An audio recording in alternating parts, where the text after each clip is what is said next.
বাংলাদেশ ভারত সীমান্তে আবারও বিপুল স্বর্ণের চালান আটক। চুয়াডাঙ্গার দর্শনে বিজিবির অভিযানে ধরা পড়েছে 21টি অবৈধ স্বর্ণের বার, যার বাজার মূল্য প্রায় 3,60,00,000 টাকা।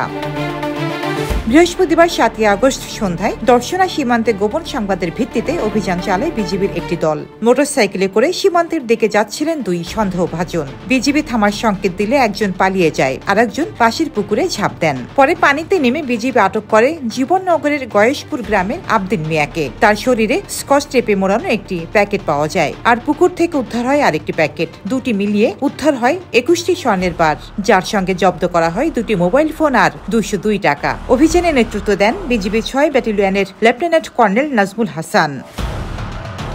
ঘটনার পর নায়েক জাহাঙ্গীর আলম বাদী হয়ে দর্শনা থানায় মামলা করেন। আটক ব্যক্তি এখন পুলিশের হেফাজতে, আর উদ্ধার হওয়া স্বর্ণ রাখা হয়েছে চুয়াডাঙ্গা ট্রেজারিতে। সীমান্তে এমন সফল অভিযান পাচার চক্রের জন্য বড় বার্তা হয়ে দাঁড়িয়েছে। এভাবেই নজরদারি বাড়াচ্ছে বাংলাদেশ।